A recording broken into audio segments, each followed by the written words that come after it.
अपनी प्रजा का पालन बड़े अच्छे व्यवस्था से करते थे। तो राजा पृथ्वी की महानता की स्थिति होती थी, चाहे राजा हो, चाहे घर का मालिक मुखिया हो, चाहे शरीर के अंदर आत्मा हो, या श्री हरि श्री कृष्ण ये क्यों ना हो, ये सब एक ही रूप होते हैं। घर का मालिक वही है, देश का राजा वही है, एक शरीर के अंदर आत्मा वही है, एक संसार का मालिक वही है। इनका मतलब एक ही होता है। तो जो घर का मालिक, देश का राजा, शरीर के अंदर आत्मा या संसार का मालिक, इसके क्या लक्षण होने चाहिए जिससे कि प्रजा उस पर विश्वास करे, परिवार उस पर विश्वास करे, या शरीर संसार उस पर विश्वास करे।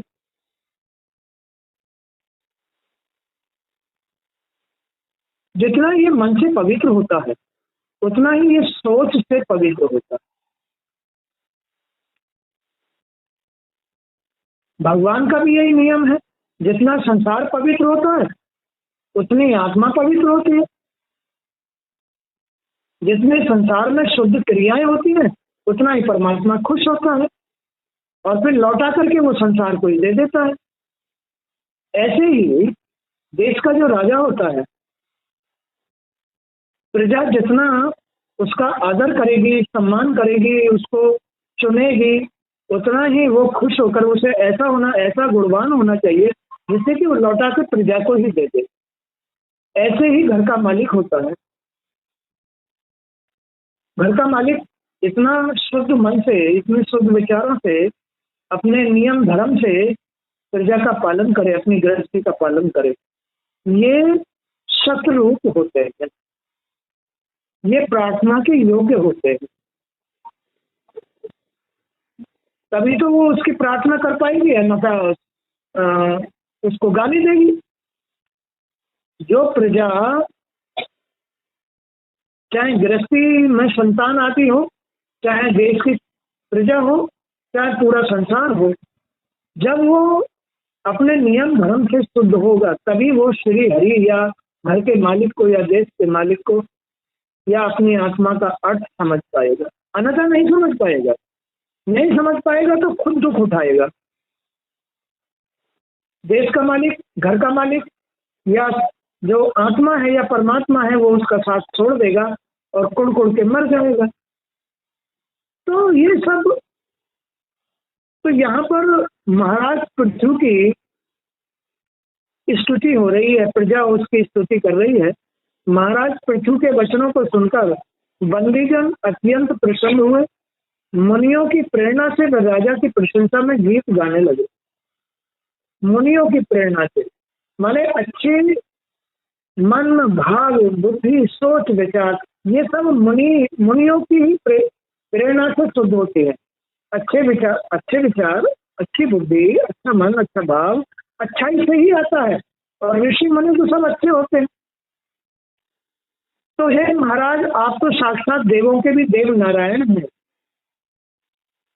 जो अपनी माया से अवतीर्ण हुए हैं। हम आपकी महिमा का वर्णन क्या करें, हम तो समर्थ ही नहीं है।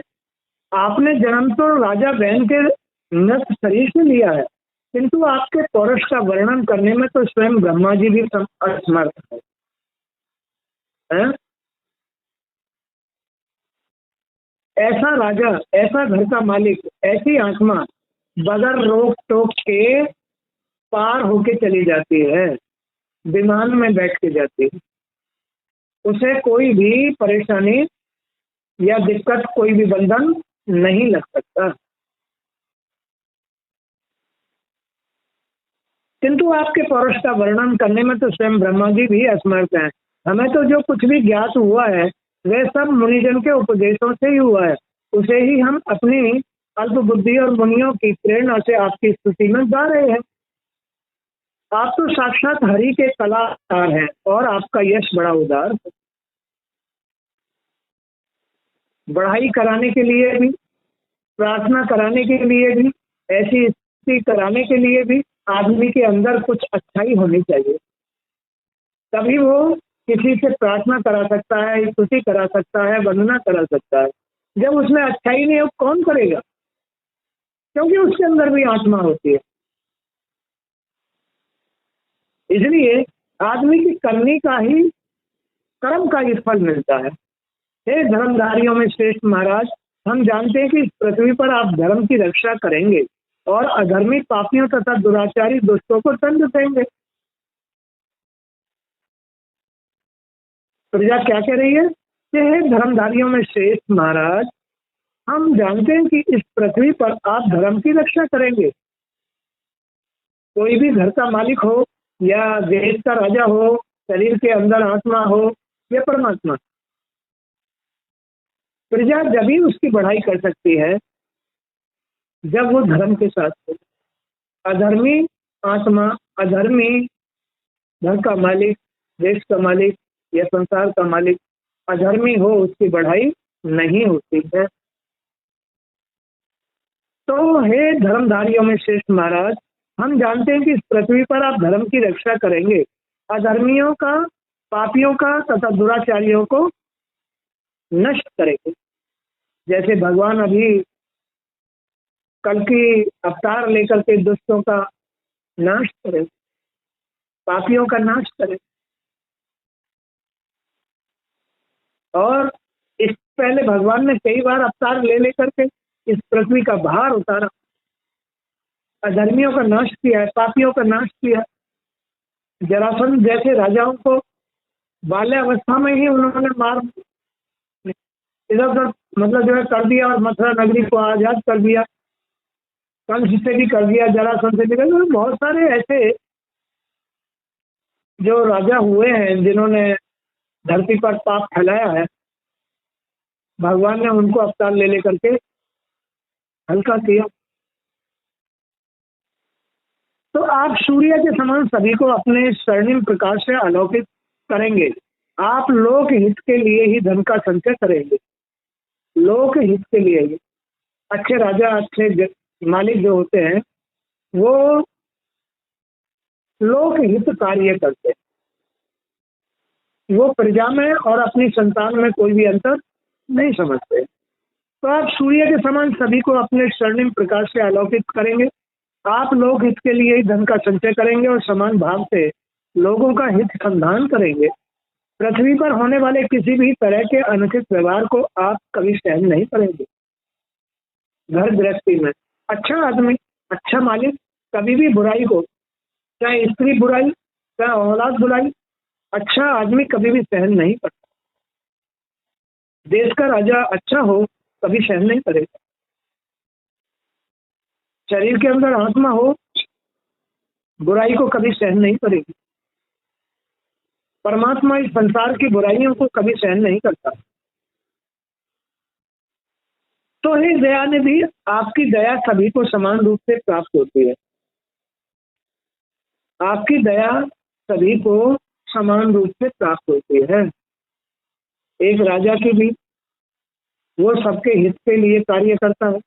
एक घर गृहस्थी में घर का मालिक भी, चाहे बेटा हो, बेटी हो, बहू हो, पोती हो, पोते हो, सबके लिए एक समान कार्य करता है। तो उनकी दया सबको समान रूप में मिलती है। लेकिन प्रजा गुणवान होनी चाहिए, प्रजा अच्छी होनी चाहिए, धार्मिक प्रवृत्ति की हो, तब घर का मालिक ऐसा करता है, पर दया करता है। नहीं तो घर का मालिक ही काल बन जाता है।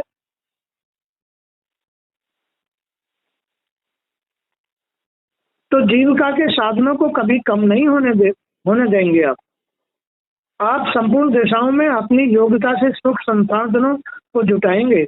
आपके रहते सभी का धन सुरक्षित रहेगा।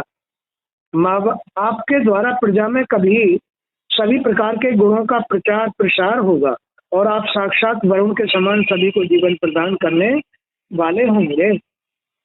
जो अगर प्रजा सही है, अगर घर गृहस्थी में रहने वाले पारिवारिक जन सब सही है, तो घर का मालिक या देश का मालिक बड़ी दया करता है अपनी प्रजा पर। कुछ भी सबको जो है रास्ता देता है, सबको जीविका देता है, सबको घर घर मकान देता है?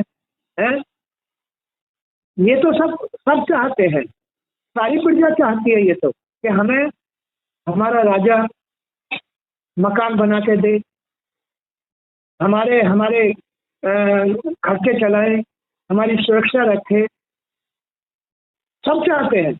लेकिन प्रजा का भी कुछ कर्तव्य होता है, प्रजा अपना कर्तव्य निभाए, राजा अपना कर्तव्य निभाए, कभी भी अशांति नहीं हो सकती।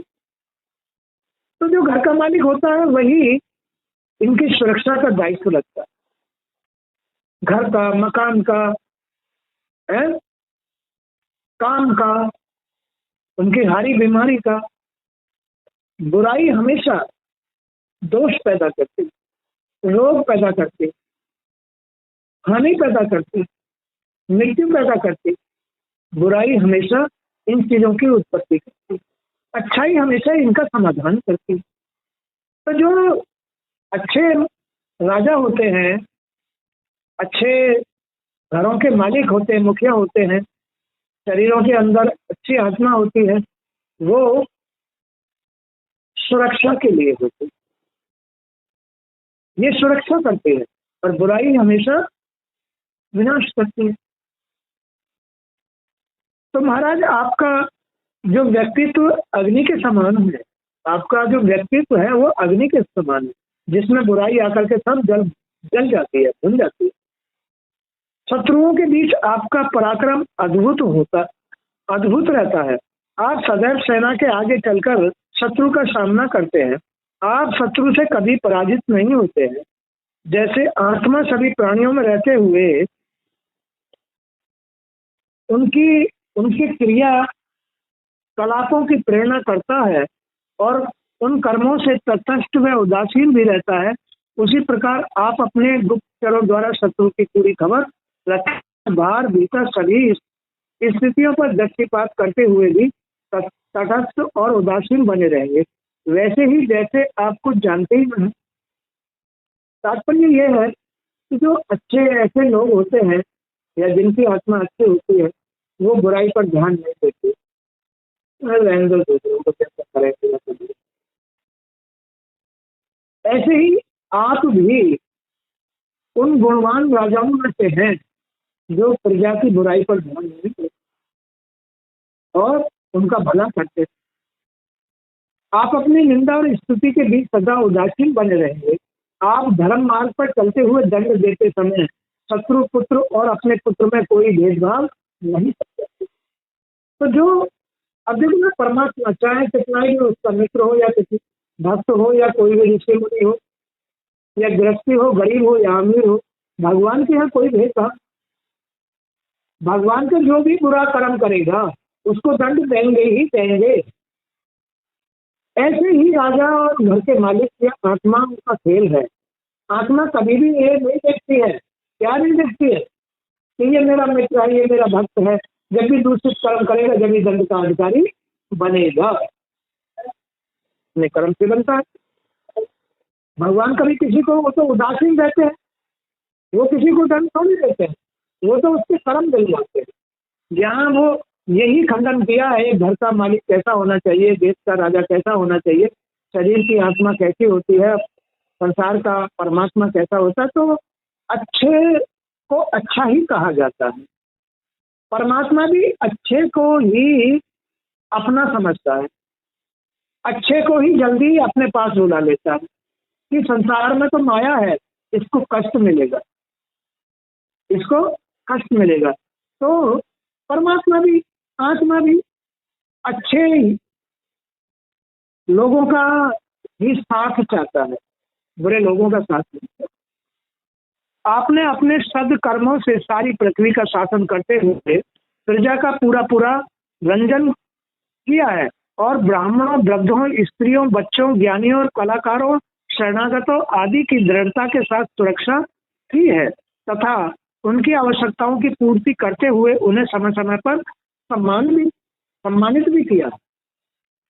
तो जो अच्छे लोग होते हैं ना, इस तरह से अपनी अच्छाई के अनुसार वो सबकी सुरक्षा भी करते हैं, सबको सम्मानित भी करते हैं, सबको उन्नति भी देते हैं, लेकिन ये सब अच्छाई के हद है।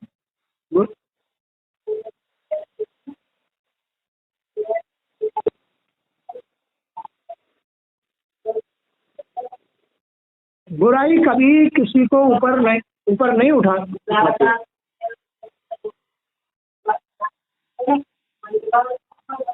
हाँ, हमें राजन, हमें पूर्ण विश्वास है कि आप पराई स्त्री को माता के समान समझेंगे, पत्नी को अर्धांगिनी का पद प्रदान करेंगे, प्रजा पर पिता के समान प्रेम रखेंगे और ब्रह्मवादियों के आप सेवक बनकर रहेंगे। दूसरे प्राणियों से आप वैसा ही प्रेम करेंगे जैसा कि आप अपने शरीर से करते हैं। माने कि अच्छे पुरुष के मन में या देश के राजा के मन में या आत्मा के मन में या परमात्मा के मन में कभी भेदभाव नहीं होता है। वो अपनी अपनी बुराइयों से बुराई ही भेदभाव डलवाती है। आपने तीनों गुणों के अधिष्ठाता निर्विकार साक्षात श्री हरि के अंश से ही अवतार लिया है। जो ऐसे लोग होते हैं वो श्री हरि के ही अवतार होते हैं। श्री हरि ऐसे हैं जो संसार को अपना साथ दे करके उन्हें ऊपर उठाते हैं, आनंद देते हैं, उनके घर चलाते हैं, सुरक्षा करते हैं, जन्म देते हैं, वैकुंठ बुला लेते हैं।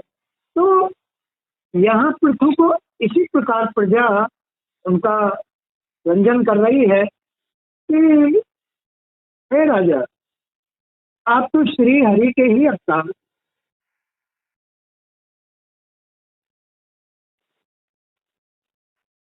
तो प्रजा आपका गुणगान करेगी और आपको श्री हरि का अवतार समझेगी। आप इस पृथ्वी का दोहन करने वाले प्रथम राजा के रूप में प्रसिद्ध होंगे और कृषि के लिए इस भूमि को समतल करेंगे। अच्छे जो राजा हैं अच्छी सलाह देते हैं। घर के जो अच्छे मुखिया होते हैं वो परिवार को अच्छा रास्ता देना चाहते हैं। भैया अच्छी बात सुनो, आ जाओ भैया भागवत सुनो। ऐसे ही राजा होते हैं, ऐसे ही आत्मा होती है। आत्मा यही चाहती है कि सब मेरी अच्छी अच्छी बातों को सुनो, नियम धर्म की बातों को सुनो, इनका जीवन सुधर।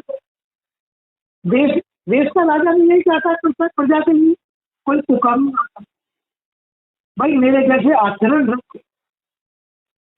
ऐसे घर का मुखिया भी, ऐसे ही परमात्मा भी यही चाहता है कि बुराई में कुछ नहीं रखा है। तुम अच्छी अच्छी बातें सुनो, भागवत सुनो। तो ये घर का मुखिया चाहता है कि भाई सब अच्छी अच्छी बात सुनो, अच्छी अच्छी बातें सुन करके आप अच्छे आचरण धारण करो। तो आप इस पृथ्वी का दोहन करने वाले प्रथम राजा के रूप में प्रसिद्ध होंगे और कृषि के लिए इस भूमि को समतल करेंगे। रणभूमि में कोई भी आपके तेज को सह नहीं सकेगा। आप इस पृथ्वी पर 100 अश्वमेध यज्ञ करेंगे। राजन, अंतिम अनुष्ठान के अवसर पर इंद्र यज्ञ के घोड़े को हर ले जाएगा और आपके महल के उद्यान में आपकी ब्रह्मा जी के मानस पुत्रों सनत कुमारों जैसे भेंट होगी। उनकी निर्मल भक्ति की प्रेरणा से आपको वह ज्ञान प्राप्त होगा जिससे परब्रह्म की प्राप्ति हो जाएगी। जब प्रजा जब राजा के लिए ऐसी दुआ फेंकने लगे ना, समझ लो कि राजा का कल्याण हो। जब माँ बाप अच्छे होते और प्रजा सुखी रहती है और प्रजा ये कहती है हमारी माँ हमारा बाप बहुत अच्छा है, उनकी दुआ से ही उनका कल्याण होता है।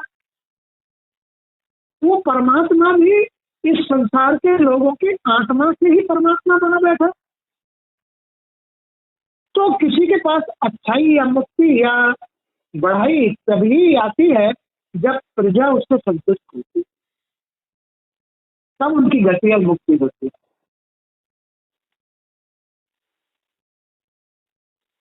उनकी निर्मल भक्ति की प्रेरणा से आपको वह ज्ञान प्राप्त होगा जिससे परब्रह्म की प्राप्ति होती है। इस प्रकार आपके यश का बखान सदियों तक प्रजा के मध्य होता रहेगा। बस ऐसे ही घर के मुखिया राजा का नाम चलता रहता है, चलता रहता है, उसका नाम नहीं मिटता। फलाना आदमी बहुत अच्छा, फलाना राजा बहुत अच्छा, ये आत्मा श्री हरि का नहीं। बड़ी बढ़ाई होती है, देख लो कब से उनकी बढ़ाई होती चली जा रही है इस आत्मा की। तो अच्छाई की सदा बढ़ानी होती है। लेकिन मोदी को भी प्रजा जो है बुरा बुरा कहती है। हाँ, तो ये सब बुरे लोगों के काम है, स्वार्थी लोगों के काम। प्रजा को हमेशा अपने नियम धर्म से रहना चाहिए, अच्छे महापुरुषों का या अपने माँ बाप का कहना मान करके उनको सहयोग देना चाहिए। तब जाकर के देश का दुख दूर होता है, या व्यक्ति का दुख दूर होता है, या संसार का दुख दूर होता है। परमात्मा तभी खुश होता है जब उसका संसार अच्छाई के रास्ते पर। तो बुराई को हमेशा त्याग कर रहना चाहिए, राजा पृथ्वी की तरह अपना जीवन निर्वाह करना चाहिए, बढ़ाई के साथ में, परोपकार के साथ में, ऐसा अपना जीवन चाहिए। इस तरह से आज का सत्संग भी अंत। जय श्री कृष्ण।